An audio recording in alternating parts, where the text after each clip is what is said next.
Hey y'all, Brad here. I want to tell you about today's sponsor, Factor 75. Let me tell you about this because we got a great offer for you. Look guys, they have chefs making food and then they package it up for you, ship it to you in these like refrigerated boxes so that they're never frozen. And then you just heat it up in the microwave for 2 minutes. And guys, they are delicious. If you do this, because we're going to give you a code for 50% off, these spinach and mushroom chicken thighs are fantastic. But my favorite is the jalapeno lime cheddar chicken. I promise you guys, that will be one of your go-to meals that you get from Factor moving forward. Look, we're all busy, okay? The holidays are coming up and we want to cook, but we're too busy. We want to make sure that we're eating well, okay? With Factor, you can skip the extra trip to the grocery store and the chopping, the prepping, and the cleanup while still getting the flavor and nutritional quality you need. Factor's fresh, never frozen meals are ready in just 2 minutes, guys. The microwave, you just take them out of the box, cut a little slit in the top of the plastic, 2 minutes, and it is so good. All you got to do is heat it and enjoy it. Skip the stress of meal prepping over the holidays with Factor. Choose from 35 plus weekly flavor-packed, fresh, never frozen meals that support a healthy lifestyle and meet your meal preferences, all delivered right to your door. And again, they're ready in 2 minutes in the microwave. So check out Factor 75 and use our code BLACKHISTORY50 for a great deal, okay? That's factor75.com. And the code is BLACKHISTORY50. Check them out.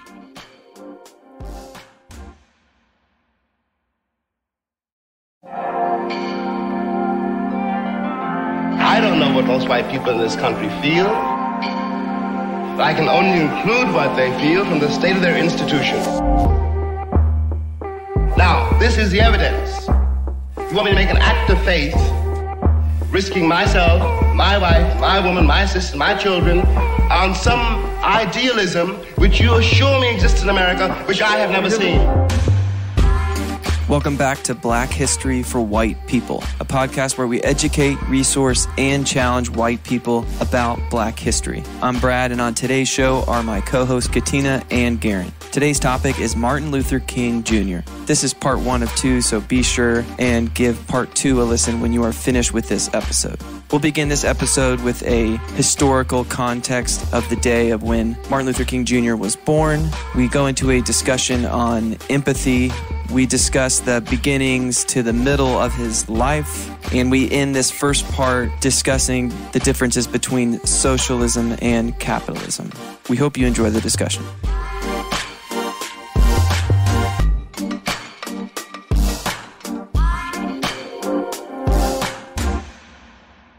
Before we jump into this, I wanted to share my thoughts on MLK, not just like my thoughts on him, but just what I know, what I've been taught from school, which is probably what most of our listeners would think. So I was told that he was basically the nice version of Malcolm X. Like Martin didn't want to do anything with violence. And, you know, Malcolm, I mean, we covered Malcolm X. If you haven't listened to that episode, you should definitely go back and listen to it. He was a pastor at some point, and white people praise him now. He was something with the bridge in Alabama. He's a big voice for civil rights. But outside of that, I would say the white community, big fans. At least that's what I'm told. I'm sure that all of this is wrong, and it will change here in like half an hour. But I think that's probably what most of our listeners think or would probably relate with. They don't know too much about him, the details and specifics, but they know that he was a big player in the civil rights game, and then obviously he was killed at the Lorraine Motel.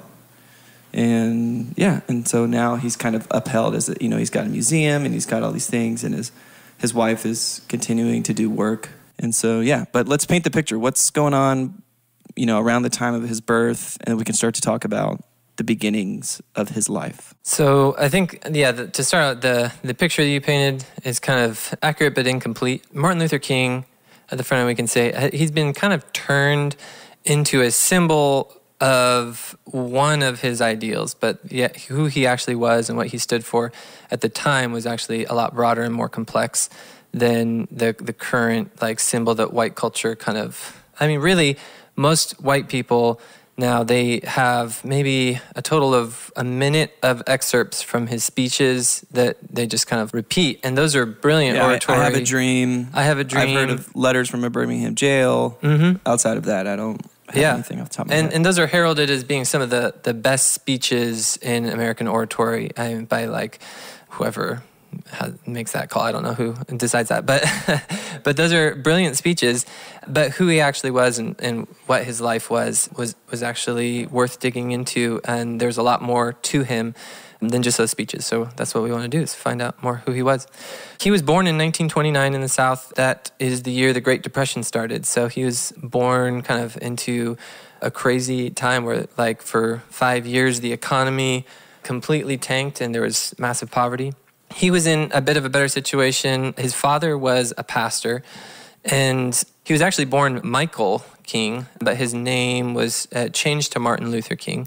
And his father was also Michael King, so Michael King Jr. And then his father went on a trip throughout Europe and had a bit of a spiritual awakening, a spiritual kind of rebirth, as he kind of put it. So he changed his name to Martin Luther King. And then Martin Luther King Jr., obviously, changed his name and added the junior. So he was born in this kind of difficult time. When he was young, there was a white family that owned a shop across the street, and he was pretty good friends with the young white boy, their child, and grew up in kind of just like this innocence and had this like playmate, and they would play and have fun together. But when he was 6 years old, the family across the street basically forbade their son to play with him. And so that was like an early introduction to like the fact that the world was broken and that racism existed. Imagine that as a 6-year-old. I have a 5-year-old, and imagining them being told that their best friend isn't allowed to play with them because of the color of their skin. Then when King's father took him, there's a kind of scene a little later on where his father took him downtown to like a shoe store, and the clerk told him that he couldn't be up in the front of the store, that he had to go to the back where he wouldn't be seen because they didn't want white customers to bypass the store. Did you say where this was, where he was born or raised? This was in Atlanta. Like, this scene was in Atlanta. Oh, okay. And they moved around a little bit. But so his father said, we'll either buy shoes sitting here or we won't buy shoes at all. And his father said, I don't care how long I have to live with this system, I will never accept it. So his father just kind of, you can see kind of some of those seeds being planted of this unwillingness to just be okay with oppression. And I think his father modeled some of that to Martin from an early age, and also through his father's ministry, which we should pause for a second and just talk about a little bit about the Black church. Because Martin Luther King's father was a pastor. Martin Luther King Jr. was a pastor as well. And the Black church, it operated in a way that was a lot bigger by necessity than the white church. In the white world in those days, we had, as white people, all kinds of institutions to serve different functions in society. So legal justice happened through the court system, and oftentimes there was, nonprofits that would help with like poor and providing basic needs. And then there was like different activism communities or organizations that would do different social causes. But in the Black community, basically they weren't allowed or permitted to have justice through the court system. There was, in 1950, there was a Black man sentenced to death for stealing $1.75. All white juries pretty much, in 99% of cases, acquitted the white people who had carried out lynchings. So like Black people didn't have access to justice. They couldn't sue through the actual American court system. There was no access to justice. So a lot of those functions moved into, like, the church served those purposes. So in the Black community, the church was the place where civil disputes would be resolved, and was the place where political action would happen because they weren't allowed to vote. They couldn't have. It was the place where strikes were formed when there needed to be strikes for jobs that weren't paying. The church was like a encompassing part of the Black community that did a lot more than just what we think of as white people as like the purposes of church. And that was like out of necessity because of the system. Yeah, that's really good. Every time that we kind of talk about, and I know we did an episode on lynchings. If you haven't listened to that, I would go back to one of the early episodes. But maybe you guys can both help our listeners, like, every time we bring up, things that happened to Black and brown people where they couldn't sue. There wasn't even a way for them to get justice. I have a hard time telling my brain, how does that feel? You know what I mean? Like, I don't have anything in my life that is anywhere close to that feeling. And so is it just something that as white people and even post, generations of Black and brown people, to some degree, like, we just can't almost empathize with that feeling? So, like, what am I supposed to do with that? Obviously, I feel that's wrong. I feel bad that happened. But how do I empathize? Does that make sense? Just like, what am I supposed to do? Do I just go, oh man, that's too much? I almost, in my brain, just go, I can't even empathize with that. That stinks. Let's move on. How do I get into the place where I actually, like, understand how bad it was? Like, I don't know what to tell myself, or maybe some of our listeners. Like, I don't know. It's just like we can't empathize with it. Yeah. So, like, is there anything that would be helpful to help empathize to that, or is it just something that we? The first thought that comes to mind for me is that when I experience minor injustices in my life as a white person, if I'm, like, falsely accused of something, or I had a thing recently where I got permission from my HOA for something and they lost the records and now they're, like, giving me a hard time. And I have this indignant, like, I am wronged, how dare you? And like we as white people are just so used to this idea of, like, justice and fair treatment and how I can demand my rights. And I have these rights. And yeah, it's super hard to relate to or to, like, fully empathize with the Black community, especially in the past. Like, the Black community in our day still feels and deals with a lot of this. But even more so back then, when there was, like, literally no legal recourse. Nowadays, the court systems are still biased, but back then, they wouldn't even, like, begin to hear your case. And how disempowering and defeating that would be, and, like, the dignity that would strip, the anxiety that would induce, and the fact that set up a system where then, for a Black person, if you're dealing with white people, there's an episode later where MLK was on a bus and was told to stand up because white people got onto the bus. And if he didn't, or if he offended the white people, he lived in a place and in a system where any white person could just make an accusation and there would be no legal recourse for the Black person. You were completely at the power of whatever the whims of the white people around you were. And that was just so stripping of dignity. And for the white people, I think it was also so harmful because it turned white people into, like, these egotistic gods. That the white pride in the South, as you go back and read the text, the quotes, it's so disgusting the way that system warped people who were supposed to be image bearers of God into being proud and entitled. So, I mean, it's super sad. It's hard to relate to. It's hard to get back into the mindset of how dark it was. Well, and I would just add to that one, we hear this in evangelicalism all the time, in prayers, in white churches, and in all across America. Break our hearts, God, for what breaks yours. And, like, I feel like you can literally start with the Bible if you're a Christian, because that's where a lot of the contention is that white American Christianity has done the most harm to Black people in America.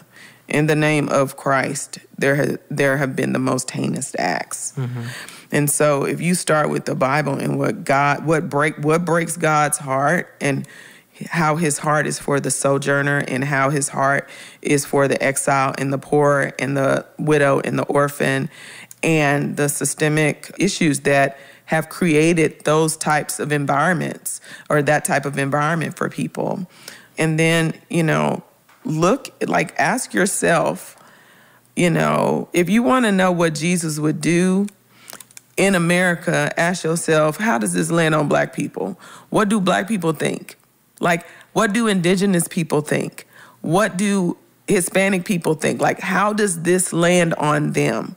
And I don't think that it comes with having to burden and interrogate Black people about our experience because, Garen, just like you are able to every time we gather, come, with your facts of research, like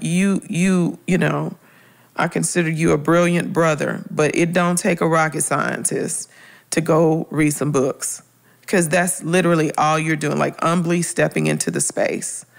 And you, throughout this podcast and just this whole experience, this journey that we've had in such a short time, the three of us, you have always sought to know, and it's not like you don't interrogate me, but you try to see things the way I see them. You often come to me and say, I can't imagine this happened, whatever happened, and I can't imagine how this must make you feel. And you listen and, step into the space and just watch, learn, listen, hear, become, desire to become a safe space for people, my people like me, marginalized people, oppressed people, desire to be a safe space where you can advocate in humility with no expectation, with no white savior complex. Like, step into, like, everything that we take for granted, like that white people take for granted, actually. Think about, how does this land? Everyday things, riding a bus, why the Green Book was necessary. Like, just ask yourself those simple questions. And I think that's a great start. And again, like I said, if you're a Christian, going back to the word of if we're praying, Lord, break our hearts for what breaks yours, you hear that all the time, then what breaks his heart? Mm-hmm. Like, because injustice breaks the Lord's heart. Mm-hmm. So. Yeah, that's so good. Yeah, I mean, I think just the degree to which, like, if you love something, then you're going to hurt when it hurts. Yeah. And the degree to which you love it is going to be the degree to which you hurt when it hurts. If I see a stranger suffering, there's going to be some degree of pain. Mm-hmm. But it's not going to be huge. I mean, I love humanity in general. Mm-hmm. So there's going to be some pain. But if I see, like, my nephew or niece suffering, or if I see my own child suffering, then my suffering is going to grow with it proportionally to how much I love who's suffering. So a couple of things about that is, one, if you can read these stories about suffering and you're not feeling suffering in yourself, then that's like a barometer showing, like, you need to grow in your love for other people. Yeah.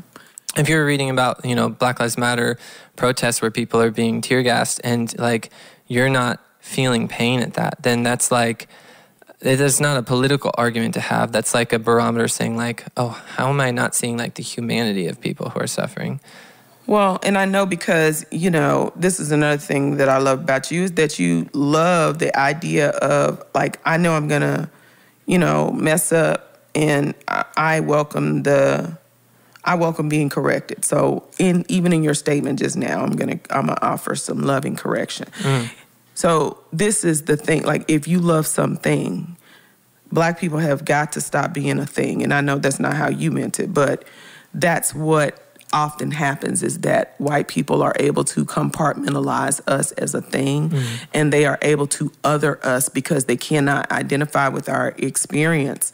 And they make their love and their, like, everything around them is contextualized to their own personal experience that will never match what Black people go through. And so that's the big thing. And again, that's not how you meant it. But, just an opportunity to say, like, if you love someone, like, you have got to see Black people as living, human, breathing. Like, you desire things for your children. Black people desire things for their children. Everything that you desire for your child, for your wife, for your mother, and to know that for a whole nother people group who bleeds red just like you do, there is a stark contrast, even to what happened this week. You know, at the Capitol, the end result of what happened with the people that engaged in domestic terrorism, and the stark contrast of that with versus if they would have been Black Lives Matter protesters, and just stepping into the experience, taking the not othering, like see your daughter in black skin, like Matthew McConaughey in A Time to Kill, the movie, like see. What if I was in black skin? What would that look like? Yeah, and the other extension of it, or the other direction to go with the thought is, if God is the God of the Bible, if that God exists, which I think He does, but either way, just enter the hypothetical, regardless of what you believe about God. The Bible says that He knows everything, sees everything, and loves with a love that is like unmatched. So like following that logical extreme, the degree to which you love something is the degree to which you suffer when it suffers. Is that God, whenever He sees the suffering of these events in history, like all this injustice, whenever He sees it, He doesn't see it from a distant place, but He, in His omniscience, actually is inside and sees through the eyes of the people who are suffering. Like their suffering is His own. Yeah. That He knows their thoughts. He knows the number of hairs on their head. And so He knows the thoughts of these people. And that's true of today also. Like immigrants, I read that there was a study that 70% of the immigrants who have come here seeking asylum, who have been deported back to El Paso, were dead or raped within the first couple months of getting back. And many of them are believers who are leaving gang violence because they don't want their children abducted into either their daughters forced into sex slavery or their sons forced into the gang. And so they're evangelicals leaving El Paso, coming up here, coyotes and harassment and a lot of rape and abductions along the way. And then they get to our border and are deported back to their death. Like God shows no favoritism. The Bible says explicitly in those exact words numerous times, He doesn't favor us over them, and He sees their suffering through their eyes with complete empathy and with a love that's like greater than any of our love for any of our children. Like our love doesn't compare to His. And so think how He suffers at the suffering of all this injustice. And so then how can we not try to enter into, like, God, give me your perspective is equivalent to, God, help to open my eyes to the way that, like, these things cause you to suffer and are tragic. Well, and this is the key thing that I think white evangelicals specifically miss.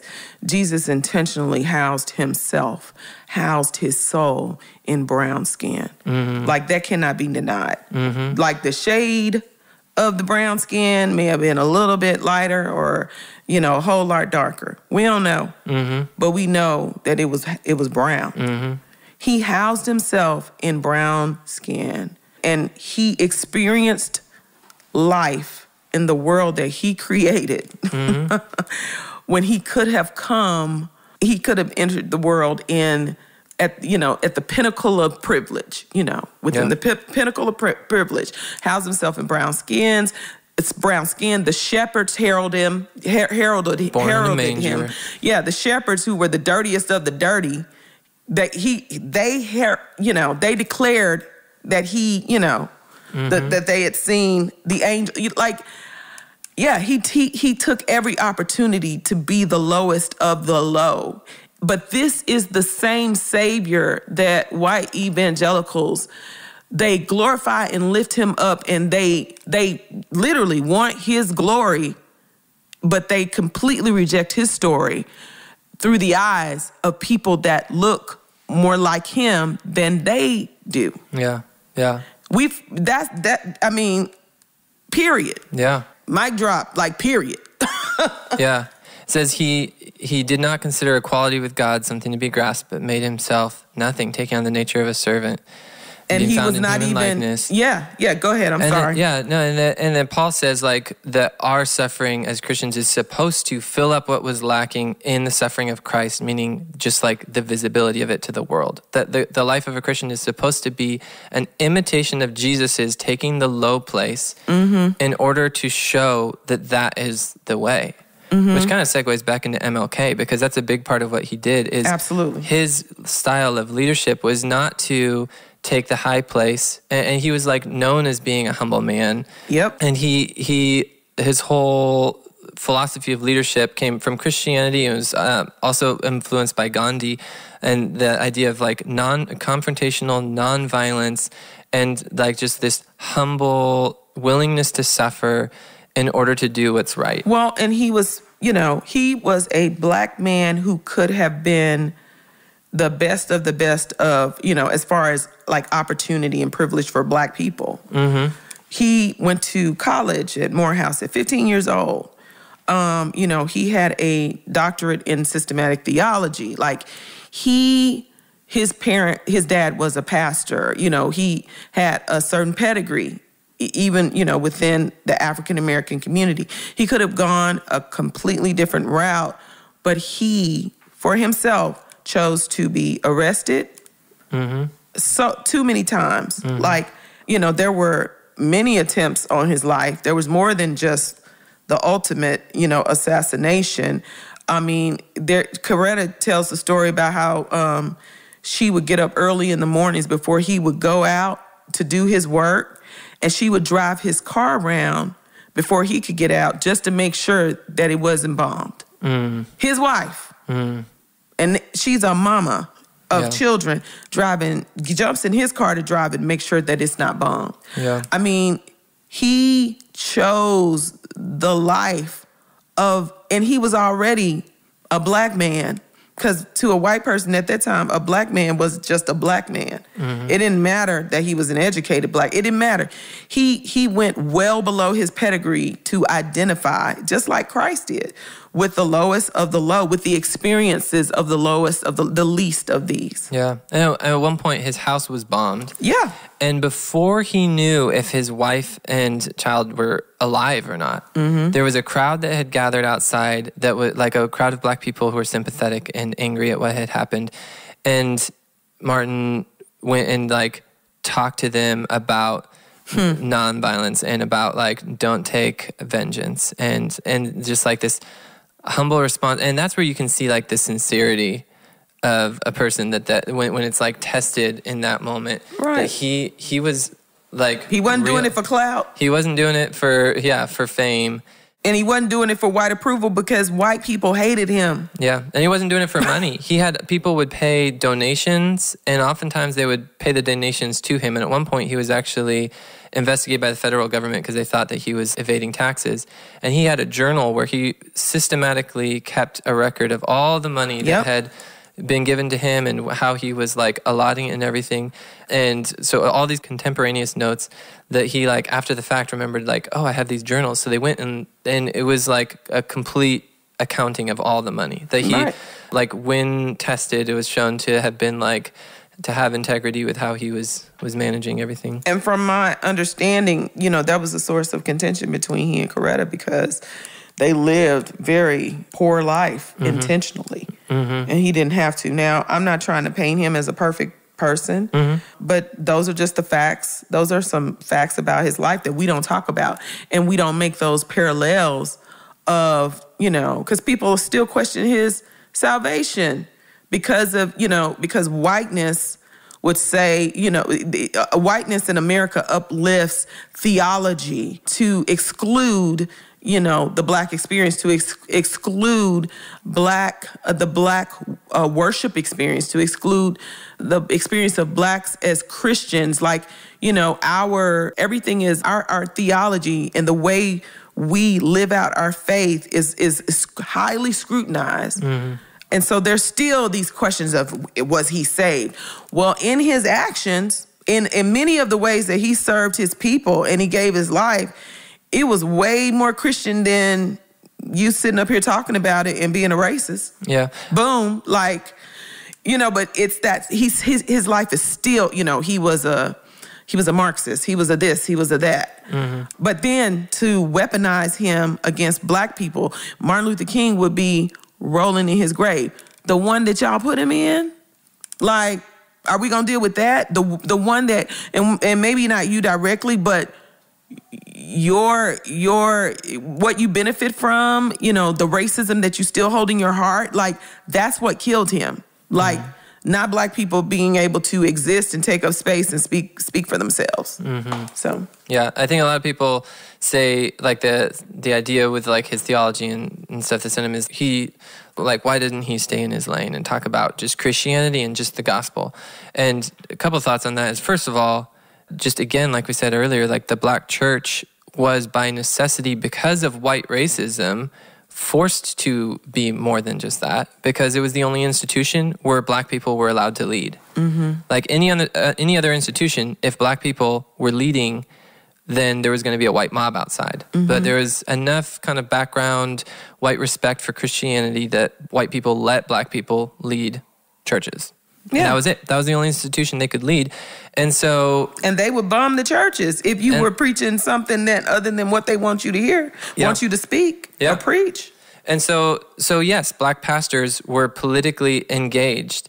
And so then for white evangelicals then to take that and then use that as ammunition to say, like, you weren't focused on the gospel, it just seems like so hypocritical. Right, because I want to take all those people that would say that, and I'm like, let's put you in that traumatic experience of having to wonder if your car, your wife jumping in the car to drive it to see if it was bombed, or your house being bombed with your children in it, and being, like, literally on the run for your life, and black folks having to put you in their house because you can't stay in a hotel, and hopefully don't nobody know you there until you need to know that you need people to know that you're there, and like, living this underground life, but at the same time this very public life, knowing that there's a target on your back, knowing that you're being followed by the CIA, knowing that you're being wiretapped.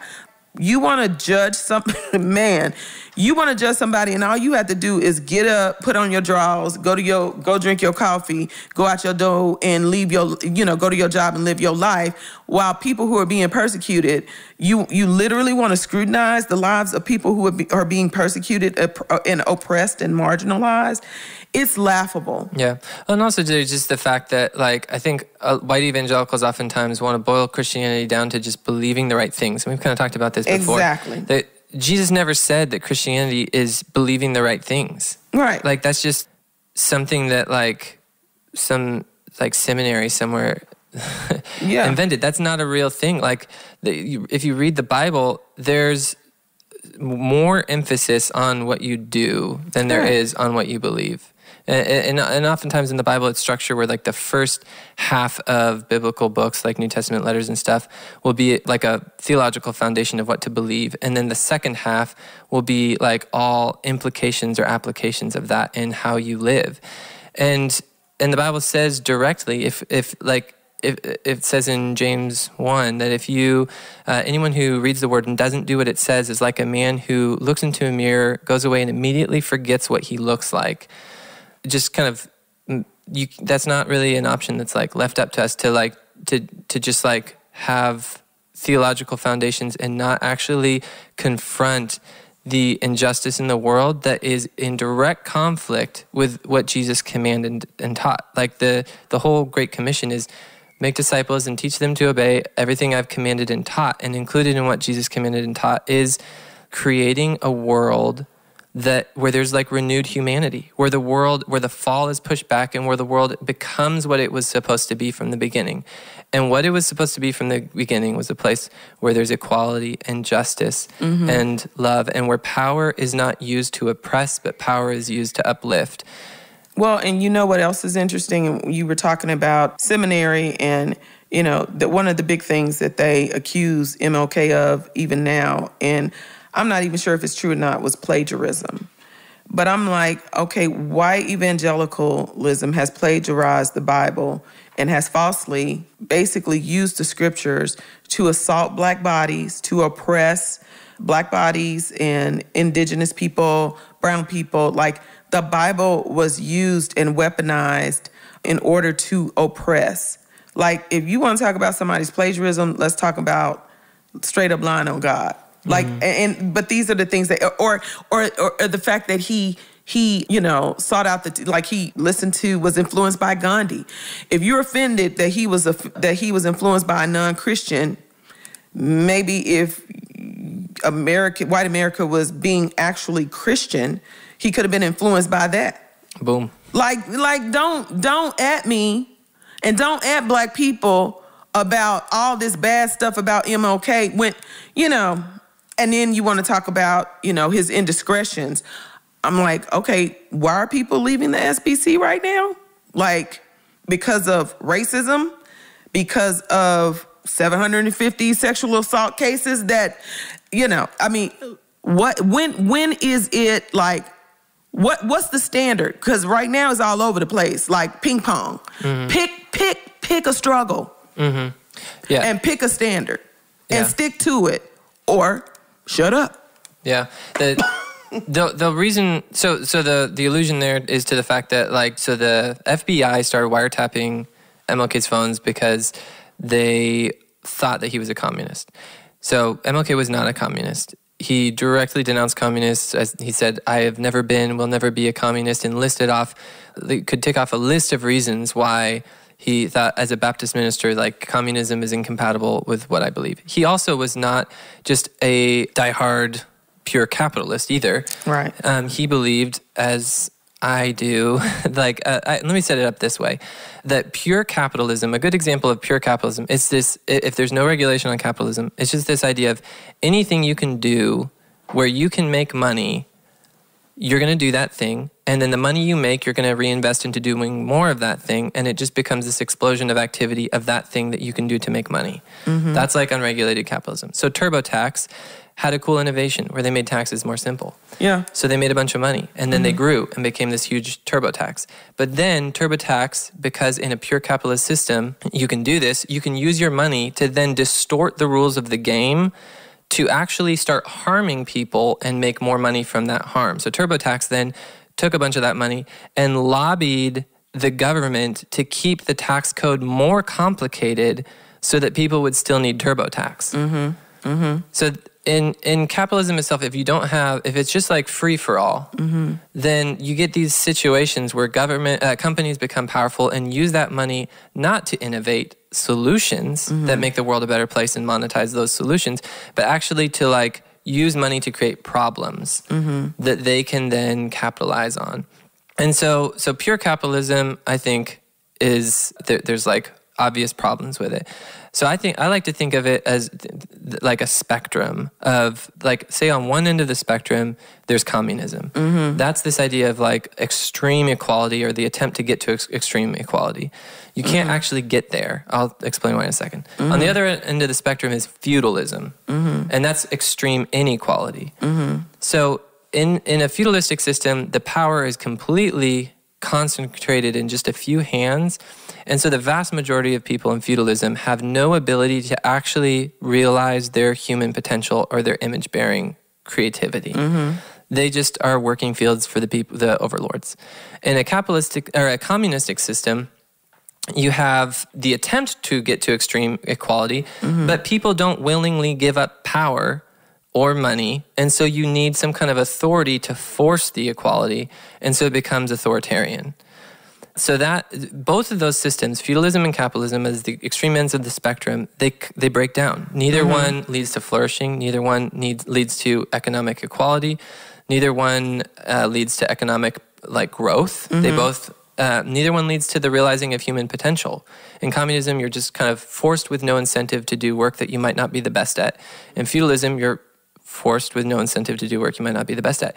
So somewhere in the middle, you have to have, in order to have flourishing, I think you have to have enough equality that everyone has the ability to strive towards their dreams, and enough inequality that people have the incentive to pursue their dreams. So you need basically a middle class. You need people who have incentive, I can get rich if I succeed, but I need to have enough wealth and social safety net, that I can have an education, that I can like get credit with a bank to get a loan, that I can like have basic health and care for myself, and so that I can strive to become more. And so like I think a flourishing system, and my undergrad was in economics, so like this is like just coming from that perspective. Yeah. A flourishing system is going to be one in which there is not extreme income or wealth inequality. A flourishing system is going to be one in which there's a large middle class where people can realize their dreams, can pursue their dreams, can be rewarded for that pursuit, and where you don't have so much wealth and power concentrated into a few hands that they can misuse that wealth and power to create an unequal system or an unjust system where they're just like creating harm. And so I think whether you describe what I just described as capitalism or some people social democracy, I think socialism is on the spectrum, because socialism would be more towards the communism side, and then capitalism would be more towards the feudalism side. So where exactly you think we should fall on that spectrum? Like a lot of times people they don't see the spectrum, they just see the words and they just know one's good, one's bad. But I think it's more helpful to see like there's this like spectrum, and like that the actual reality that we should be pursuing, regardless of what you call it. I think social democracy is a good thing to call it. It's like a democracy, or social capitalism is like the idea should be that we are trying to work together to value people, care about people, maximize good, provide enough social safety net that people aren't failing to realize their potential because they don't have a hope or a start. MLK fought for these things. This is what he fought for. He tried to implement what was in today's money a $17 an hour minimum wage. He tried to introduce something called universal basic income, which Andrew Yang advocates for today, but it's this idea of just giving money. I mean, it's basically the economic stimulus that we're doing, but on a regular basis. Alaska actually does that already. It's giving money to everyone in the society. The U.S. government can borrow money at like just over under 1%. So then they can borrow that money, give it to people, let those people use it to stimulate economic activity and improve themselves and do things. And then even if you tax them on the back end, they've created more flourishing and good stuff that like the government can get its money back out. So, and then that system moves towards a more equal society. Yeah. Oh, it's just like the rising water lifts all boats idea. Right. Like if you give everyone money, it's going to help the poor the most. And then it's going to help them pursue their dreams and actualize their human potential. Thanks for listening to part 1 of 2 on Martin Luther King Jr. If you're just finishing up part 1, make sure that you go ahead and listen to part 2. If you're looking for more information on what we discuss, take a look at the show notes or go to blackhistoryforwhitepeople.com. If you'd like to play a supportive role in the podcast and be able to vote for future topics, check us out on Patreon. We are at patreon.com/blackhistoryforwhitepeople. We have one tier to support us. It's $5 a month. And all of the money that we get on Patreon, we always give in blocks of 10 episodes. And this next block of 10 episodes will all go to The Witness. We'll leave you with this quote from MLK Jr. himself. Those who are not looking for happiness are the most likely to find it, because those who are searching forget that the surest way to be happy is to seek happiness for others.